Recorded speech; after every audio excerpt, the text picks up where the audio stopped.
চলুন আমরা আগে আজকে 2 নাম্বার রিডিং প্যাসেজটা পড়বো। 1 নাম্বারটা যেটা বাকি আছে, লেটার টু দ্য এডিটর, একটু পরে করব। 2 নাম্বারে আমরা 2টা রিডিং প্যাসেজ দিয়েছি আপনাদের গ্রুপে, 2 এবং 3 দুইটা দিয়েছি আমরা। প্রথমে আজকে 2 নাম্বার রিডিং প্যাসেজ যেটা আছে এটা আমরা একটু আহ পড়বো। হ্যাঁ,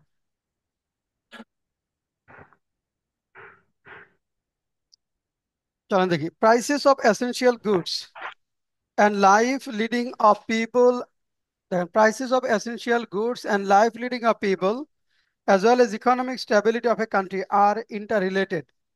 When the prices of daily essential goods go abnormally high, many people are compelled to reduce consumption. Some have to remain half-fed and unfed. It drives millions of people into poverty and deep frustration, forces them to run into debt and to muster strong before trucks selling essential commodities. Master strong মানে ভিড় করা, যিনি essential commodities বিক্রি করে এরকম ট্রাকের সামনে তারা বিক্রি করতে বাধ্য হয়। কমোডিটিস উইথ ডিসকাউন্টেড প্রাইস মানে কম দামে ট্রাকের যে সকল ট্রাক নিত্য প্রয়োজনীয় জিনিস বিক্রি করে সেগুলোর সামনে তারা ভিড় করতে বাধ্য হয়। It creates such a situation which makes a father weep for not having enough money to buy food for their children.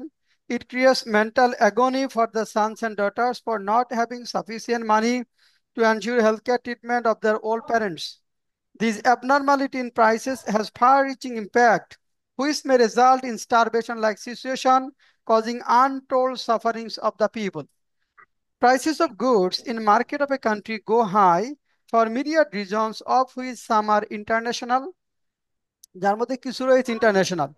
These are hike in the prices of daily essential commodities in the international market and increased freight cost. এর মূলে রয়েছে increased freight cost, জাহাজ ভাড়া বৃদ্ধির মতো কারণগুলো, massive interruption in production and supply chain, turmoil situation of fuel price due to increasing demand, global economic crisis in shrinking the market for many developing countries, war and conflict in different parts of the world.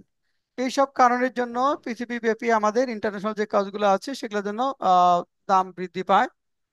তারপরে যেটা আছে সেটা আমরা যদি দেখি, apart from international causes, আন্তর্জাতিক কারণ ছাড়াও, there are myriad national causes of unbridled price hike.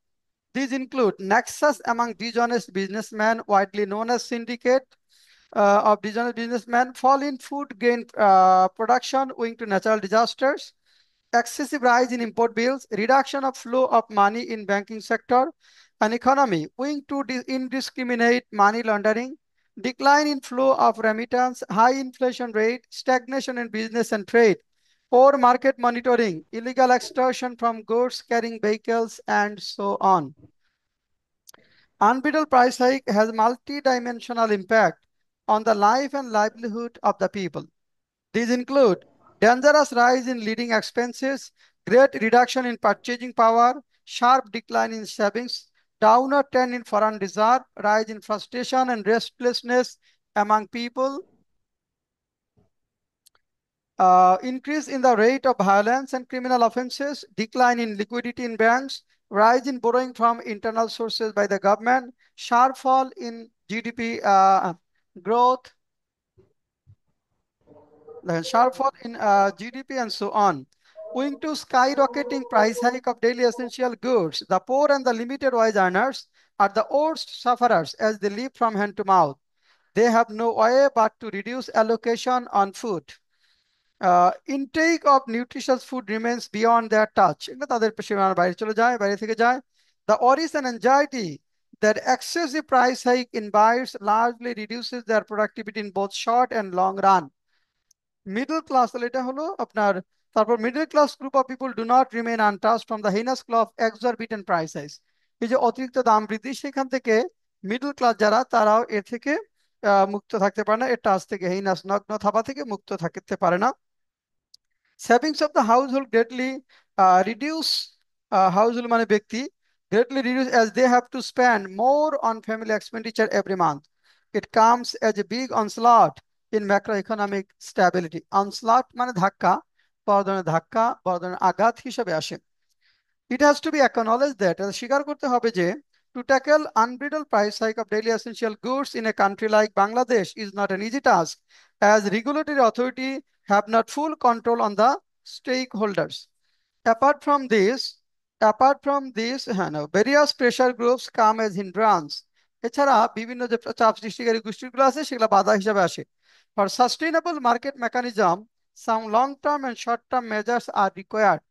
Sustainable market মেকানিজমের জন্য আমাদের কিছু শর্ট টার্ম এবং লং টার্ম ব্যবস্থা দরকার।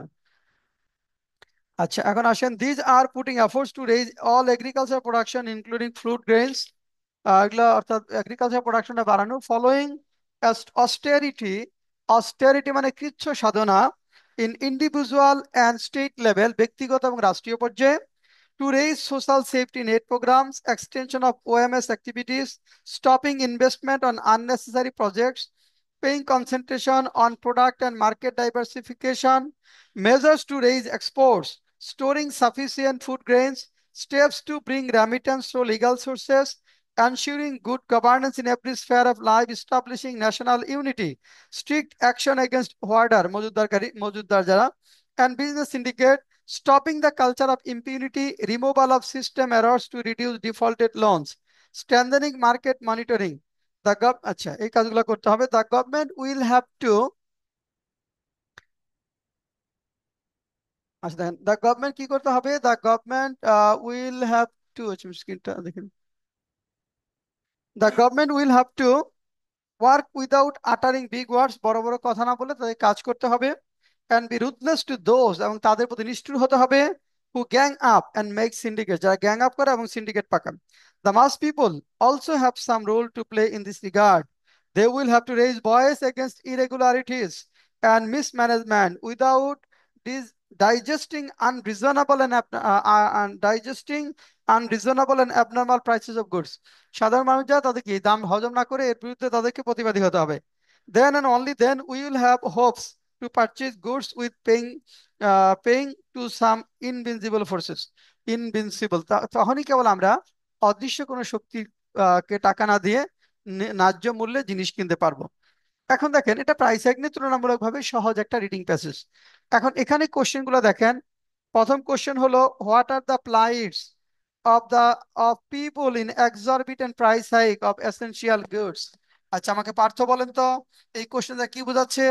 পার্থ বলেন, what are the plights of people in exorbitant price hike of essential goods। Partha বলেন, প্লাইট দ্বারা কি বোঝাচ্ছে। প্লাইটস, হ্যাঁ, plights of people, plights of people দ্বারা কি বোঝাচ্ছেন, দ্রুত বলবেন Partha. What are the plights of people, চাহিদা। মোজাম্মেল, প্লাইটস অফ পিপল দ্বারা কি বোঝাচ্ছে। জনজীবনের প্রভাব। ফারজানা, ফারজানা, প্লাইটস দ্বারা কি বোঝাচ্ছে। তানবীর, প্লাইটস।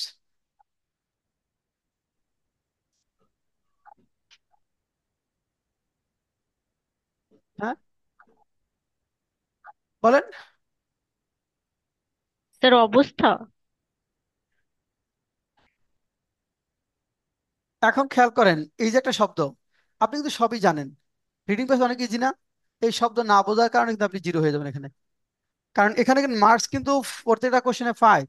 প্লাইটস মানে দুর্দশা, তো আপনি কিন্তু দুর্দশা সবই জানেন না, পড়ে আসেন, সাফারিংস পড়ে আসেন, এখানে এখানে দিচ্ছে প্লাইটস, একটা শব্দ চেঞ্জ করে দিচ্ছে। তার মানে এই ভোকাবুলারি গ্রাউন্ড, এই শব্দ না বুঝলে কিন্তু আপনি মার্কস পাবেন না, কারণ আপনি বোঝেন নাই কি প্লাইটস অফ পিপল, তাহলে এটা কি মানুষের। তার মানে আমাকে এই শব্দটা বুঝতে পারতে হবে। তার মানে প্লাইটস মানে ভোগান্তি, সাফারিংস, ওখানে সাফারিংস আছে, এখানে দিচ্ছে প্লাইটস। ওকে, তার মানে এটা কিন্তু এরকম কোশ্চেনের টেকনিক গুলো থাকবে। নেক্সট কোশ্চেন আসেন।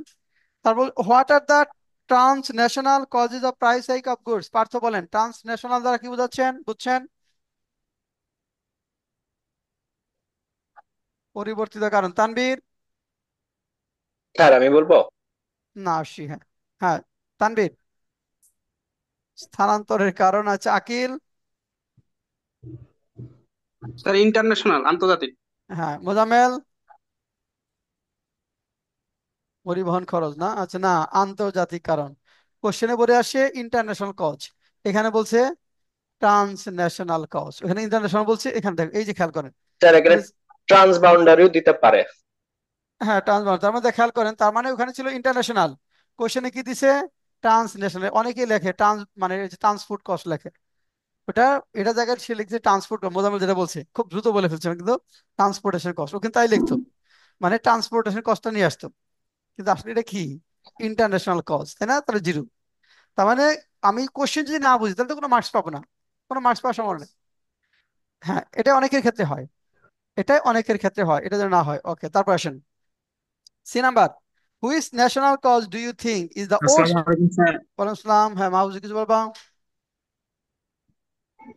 স্যার ওই লেট হয়ে গেছিল, আমার কারণ ছিল না তো স্যার, ওই কারণে একটু লেট করে ঢুকে দিলাম স্যার। আচ্ছা, তাহলে এটা, বিদ্যুৎ আসলো নাও। হ্যাঁ আচ্ছা ঠিক আছে, কোশ্চেনগুলো আলোচনা, আমরা রিডিং প্যাসেজটা পড়া শেষ হয়েছে, এটা আমরা কোশ্চেনগুলো দেখছি।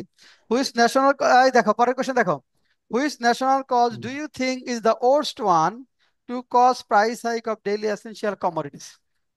এখন দেখো এখানে কিন্তু ন্যাশনাল, এটা কিন্তু বোঝা যাচ্ছে, কোশ্চেন বুঝতে কোনো অসুবিধা নেই, কিন্তু এখানে একটু প্যাচ আছে। কি প্যাচ সেটা? যে ন্যাশনাল কজ তো দেওয়া আছে অনেকগুলা, এই কজের মধ্যে কোনটা ওর্স্ট ওয়ান, সবচেয়ে খারাপ? তার মানে তুমি এখানে কিন্তু তোমার চয়েস, তুমি যে কোনো একটাকে ধরেই বলতে পারবা যে এটা সবচেয়ে খারাপ একটা কারণ, এবং এই কারণে সবচেয়ে খারাপ কারণ বলা যাবে না।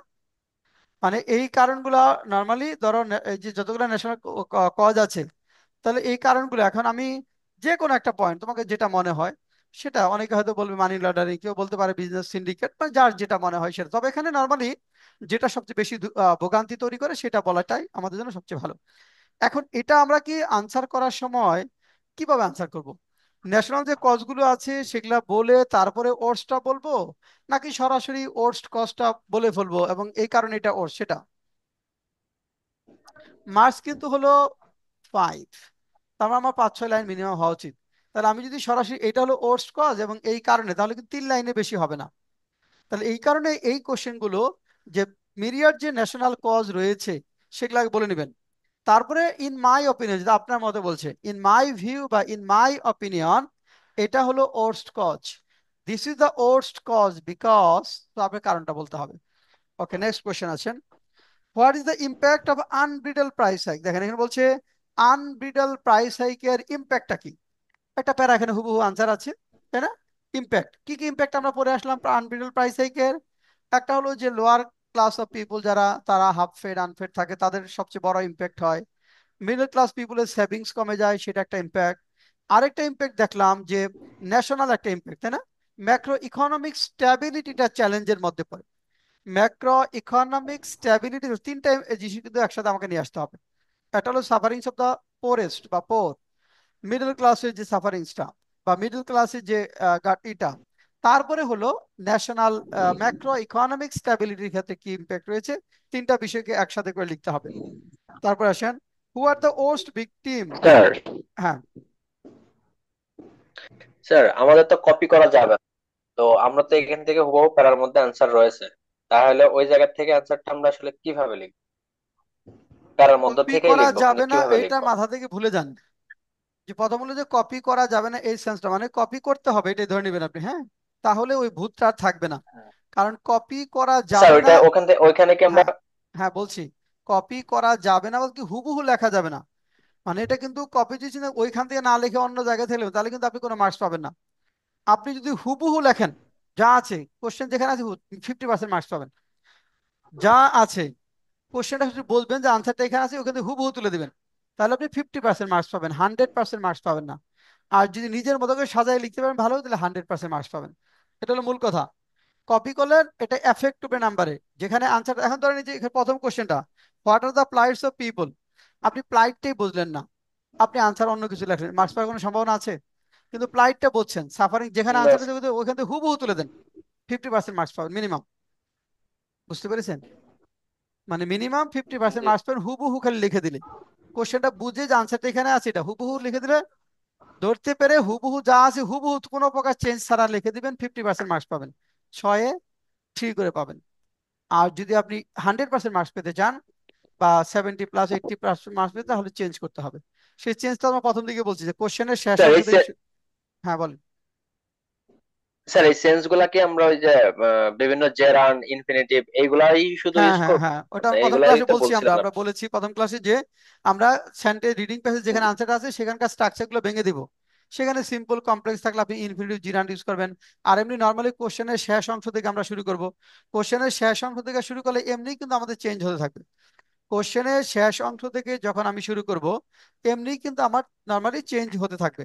হ্যাঁ, অমনি চেঞ্জ হয়ে যাবে। তাহলে আপনার যেগুলা টেকনিক্যাল ওয়ার্ড ওগুলো পরিবর্তন করা যাবে না। এখন ওর্স্ট কজ যেগুলা অনেকগুলা কারণ ধরেন আছে, বলছে what are the causes of unbearable price hike. Unbearable price hike এখানে 10টা কারণ বলছে, একটাও বাদ দেওয়া যাবে না। বাদ দেওয়া যাবে? এখন বিজনেস সিন্ডিকেটের জায়গায় কি আপনি মার্চেন্ট সিন্ডিকেট লাগবেন? দেখা যাবে না। এখন তার মানে কি ওখানে বিজনেস সিন্ডিকেটই লিখতে হবে। স্যার মাথায় তো ওইটাই ঘুরবে যে তাহলে বিজনেস সিন্ডিকেট না লিখে মার্চেন্ট তাহলে কিন্তু সিন্ডিকেট আর হবে না। লিখবো, হ্যাঁ, এরকম ওইটা হলে কিছুই তো ওটা ঘুরবে ওটা মাথায়। মাথায় আনা যাবে না। প্রথম কথা হলো যেগুলা টেকনিক্যাল ওয়ার্ড সেগুলো আমাদের হুবহু লিখতে হবে, ওগুলো চেঞ্জ করা যাবে না। কোনো টেকনিক্যাল ওয়ার্ড চেঞ্জ করা যাবে না। শুধুমাত্র যেগুলা নাউন অ্যাডজেক্টিভ ভার্ব সিনোনিমস আকারে লেখা যায় সেগুলো দুই একটা সিনোনিমস লিখবেন। স্ট্রাকচারটা একটু ভেঙে দিবেন, কোশ্চেনের শেষ অংশ থেকে শুরু করবেন, তাহলেই হবে। আর যারা মানে যাদের খালি যে মানে যারা ধরতে পারেন না সমস্যা রিডিং পেজ বুঝতে, তারা হুবহু লিখবেন। যারা রিডিং প্যাসেজে দুর্বল তারা হুবহু লিখবেন, যারা স্ট্রং তারা একটু চেঞ্জ করে লিখবেন। বুঝতে পারছেন? প্রথম কাজ হবে বুঝবার চেষ্টা করতে হবে যে আনসারটা এখানে আছে, আনসারটা এটা।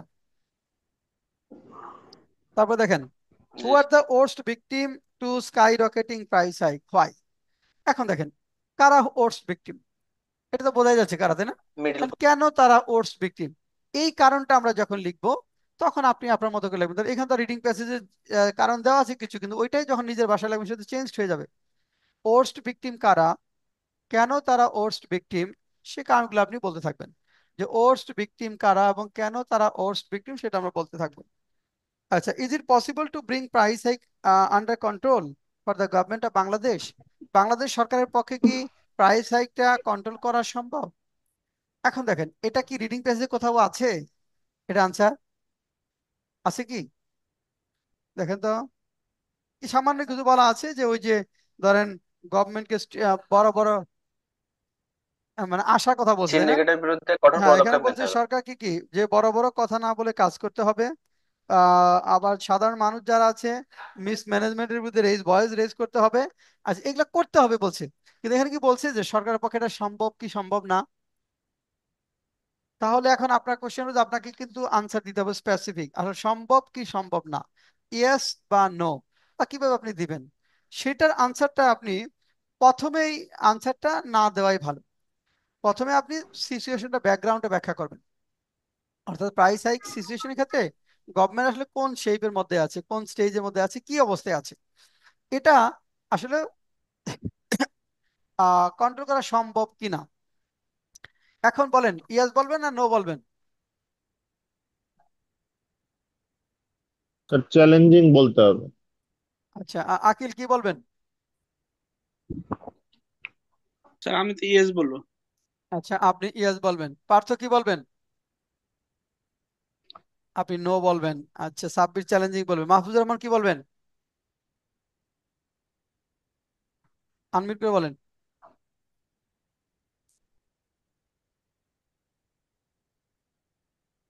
আনমিউট হচ্ছে না। জি আচ্ছা, স্যার, আমি তো হ্যাঁ, কি ওরকম বলবেন? করে এখনো বুঝে উঠতে পারিনি প্রসেসটা, স্যার হুম, এখনো ইয়া করিনি। আচ্ছা, ওকে। ফারজানা ফারিন কি বলবেন, ইয়েস না নো? চ্যালেঞ্জিং মনে হচ্ছে। আচ্ছা, চ্যালেঞ্জিং। এখন দেখেন এটার মধ্যে দুটো জিনিস। এটা হলো এই কোশ্চেনের আনসার রিডিং প্যাসেজ বুঝলেই আপনি ফুল মার্কস পাবেন এরকম না। আপনার ম্যাচুরিটি অফ আন্ডারস্ট্যান্ডিং এর উপর অনেক কিছু ডিপেন্ড করবে। মানে আপনি কতটুকু ম্যাচিউর আনসার দিচ্ছেন সেটা, কারণ এটা তো হুবহু নাই। কাজে এটা তো আপনার যুক্তি দিতে বলছে, কারণ আপনার যুক্তিটা বা আপনি যে পয়েন্টটা বলছেন সেটা আপনার আনসারের ম্যাচুরিটি লেভেলটা কতটুকু, এখানে কিন্তু সেটা অ্যাসেসমেন্ট হবে। আর সরাসরি ইয়েস বা সরাসরি নো এই ধরনের নর্মালি যাওয়া যাবে না। কেন যাওয়া যাবে না? ধর প্রাইস হাইকের ইন্টারন্যাশনাল কজ আছে না, সেখানে কি গভর্নমেন্টের কোনো হাত আছে? আছে? নাই। তাহলে এখন, হ্যাঁ মিউট থাকেন যারা সাউন্ড হয়। তার মানে এখানে ইন্টারন্যাশনাল কজ আছে, ন্যাশনাল কজ আছে। তাহলে ইন্টারন্যাশনাল মার্কেটে যদি দাম বাড়ে সেই ক্ষেত্রে বাংলাদেশ গভর্নমেন্ট করার কিছু নাই। ওপেক যদি পেট্রোলের দাম বাড়ায় কিছু করার আছে? ফ্রেড কস্ট যদি যুদ্ধের কারণে বাড়ে সেখানে বাংলাদেশ গভর্নমেন্টের কিছু করার আছে? না। এখন করোনা প্যান্ডেমিক বা ধরুন ন্যাচারাল ডিজাস্টার্স অথবা অন্য কোনো ডিজাস্টারের কারণে ওকে। প্রোডাক্ট, মিউট থাকেন সাউন্ড রেকার, যদি কোনো কারণে ইন্টারাপশন হয় সেটা তো হাত নেই। ওই বিষয়গুলো কিন্তু মাথায় আনতে হবে। হ্যাঁ, সরকারের কন্ট্রোলের মধ্যে কিছু কিছু বিষয় আছে না, সেখানে তো কন্ট্রোল হাত আছে, কিন্তু যেটা সরকারের কন্ট্রোলের বাইরে সেখানে তো হাত নেই। আবার ধরেন এর বাইরেও যে এখন শুধু সরকার চেষ্টা করলেই তো হবে না, সরকার তো জনগণকে নিয়েই সরকার। তাই না? জনগণের কি করতে হবে এখানে? কি দায়িত্বশীলতার মতো আচরণ করতে হবে না? সেই দায়িত্বশীলতার আচরণটা কোন জায়গাটুকু? এখন ধরেন হঠাৎ গুজবে শুনছেন আজকে লবণের দাম বেড়ে যাবে, আপনি 10 কেজি লবণ কিনে নিয়ে আসলেন, তাই না? এরকম আছে না লোক? মানে আমি একবার দেখছিলাম 10 কেজি লবণ নিয়ে গেছে, কি কারণে? যে লবণ নাকি শর্ট পড়বে। হ্যাঁ, মানে হঠাৎ করে কোনো দোকানে লবণ নাই। তো এই যে এটা তো রেসপন্সিবল বিহেভিয়ার না। আপনি 10 কেজি লবণ দিয়ে কি করবেন? আপনার যদি বেশি কেজি 1 কেজি নেন তো 1 মাস চলে যাবে। 10 কেজি লবণ থেকে না কোনো কারণ নেই। তো এটা একটা বড় ধরনের সমস্যা। তাহলে এখানে কিন্তু আমাদের যেটা হলো এই জায়গাগুলোতে কিন্তু আমাদের কাজের জায়গাগুলো রয়েছে, মানে এই জায়গাগুলোতে কিন্তু আমাদের ডেফিনেটলি কাজ করতে হবে। তার মানে আমাদের যে ইস্যুটা হলো যে এই কোশ্চেনের আনসারটা কিন্তু অনেকখানি ম্যাচুরিটি লেভেল আপনার বিয়ার করতে হবে। শুধু সরাসরি ইয়েস বা সরাসরি নো না। মনে হতে পারে হ্যাঁ সরকার স্ট্রিক্ট হলে সরকার চাইলেই সম্ভব। সরকার চাইলেই তো সবকিছু সম্ভব না। সরকার চাইলেই তো আপনার সবকিছু সম্ভব আসলে হবে না, তাই না? অনেক কিছুই কিন্তু সরকার চাইলেও হয় না। হ্যাঁ, এটা তো সবাই, কারণ তাই যদি হতো, ধরেন নর্মালি দেখেন আমরা তো যখন একজন মেয়র হয় বা আপনার ধরেন পৌরসভার চেয়ারম্যান হয়, মানে আমরা নর্মালি তাকে দোষ দিতে থাকি, তাই না? যে উনি এটা করছেন না, সেটা করছেন না, এই নোংরা টোংরা এটা। ধরেন ঢাকা শহরে যদি আপনাকে মেয়রের সিটে বসাই দেওয়া হয়, আপনি আসলে কি সামলাতে পারবেন? হ্যাঁ, নোংরা পরিচ্ছন্ন করতে পারবেন? বলো স্যার অবশ্যই পারবো। যার মাথায় বুদ্ধি নাই গেল নাই সে কিন্তু বলবে অবশ্যই পারবো। যার মাথায় বুদ্ধি আছে সে কিন্তু বলবে না সম্ভব না। মানে বলবো হ্যাঁ অবশ্যই, আমরা আমাদের তো 17 কোটি মানুষ, 36 কোটি হাত, আমরা কেন পারবো না, তাই না? বলার সময় তো এটা বলতে হবে। তার অনুগত অনুগত রোবট লাগবে বা একদম বোকাশোকা হ্যাঁ, মানুষ থাকবে হ্যাঁ, যে আমার অনুগত কথা রোবট উঠবে আর লাগবে বা বসবে, বোকাশোকা লাগবে। তাইলে এখন দেখেন পুরাতন ঢাকা আপনি যদি যান, তখন দোকানের পাশে যে ড্রেনেজ লাইন, ওইখানে দোকানের সব ময়লা, পেঁয়াজ রসুনের ময়লা দোকানদার নর্মালি ঢেলে ফেলে দিচ্ছে। একটা হোটেল দেখবেন, সে ডিম ভেজে ডিমের খোসাটা ড্রেনেজ লাইনে ফেলছে। এখন ওই লোকগুলাকে যতক্ষণ পর্যন্ত আপনি কনসিয়াস না করবেন, মেয়র একটা না, যদি 100 মেয়র থাকে একটা শহরে, সম্ভব আসলে? তার মানে কি করতে হবে? প্রত্যেকটা হোটেলের সামনে একটা মেয়র পাঠাইতে হবে, তাই না? আর নয় গুলি করে 2টা মারতে হবে। মানে গুলি করে এই কাজগুলো করে গুলি করে কয়েকটা মারতে হবে, তারপরে কেবল সম্ভব, তাছাড়া তো সম্ভব না। তার মানে এই যে স্যার গুলি করে হ্যাঁ, মারলে তো আবার মানবাধিকার। হ্যাঁ, গুলি করে মারলে আবার কিন্তু পরের দিন চেয়ার থাকবে না আপনার। কাজে ওটা তো ভয় আছে, আমি গুলি একটা করলেই কিন্তু পরের দিন আর চেয়ার নাই। চেয়ারের চিন্তা তো সবার আগে, আমাদের রাজনীতি ক্ষমতা দিয়ে সবার আগে চেয়ার, তারপরে অন্য কিছু। চেয়ারের জন্য যা খুশি দরকার আমাদের নেতারা সে করতে রাজি আছে। ঠিক আছে, মানে চেয়ারের জন্য যা যা করা দরকার সবই করতে তারা রাজি আছে। যাই হোক, এখন ইস্যু হলো যে আসলে চাইলেই সবকিছু করা যায় না, চাইলেই সবকিছু হবে না, এটা হলো সমস্যা। এখন তো আমরা এই কোশ্চেনের কথা বলছি। তাহলে কিছু কোশ্চেন দেখেন, আমরা কিছু কোশ্চেন পেলাম ভোকাবুলারি গ্রাউন্ডে, তাই না? যে শব্দটা আমার অজানা অজানা, ওইটা না জানলে আমি পাবো না। তার মানে কি, যে আমার রিডিং প্যাসেজ আমি যখন করছি, আসলে তাহলে এখানে শুধু আমার রিডিং প্যাসেজের স্কিল না, ভোকাবুলারির স্কিল একটা বিষয় আছে, ম্যাচুরিটি লেভেলে একটা বিষয় আছে। যুক্তি আমি কিভাবে দিচ্ছি সেটা আসলে এক্সামিনারকে হ্যাপি করতে পারছি কিনা, প্লিজড করতে পারছি কিনা, সেটাও কিন্তু একটা গুরুত্বপূর্ণ বিষয়। এই সবগুলা বিষয় মিলেই কিন্তু আপনার মার্কস, তাই না? এখন সরাসরি একজন বলে হ্যাঁ এটা সম্ভব, যে সরকার চায় না, আমরা আমরা নর্মালি যে সরকার চাইলেই সিন্ডিকেট নিয়ন্ত্রণ করতে পারবে, সরকার চাইলেই ধরেন টাকার চাঁদাবাজি বন্ধ করতে পারবে, এক্সটর্শন বন্ধ করতে পারবে, সরকার চাইলেই এটা করতে পারবে ওটা করতে পারবে।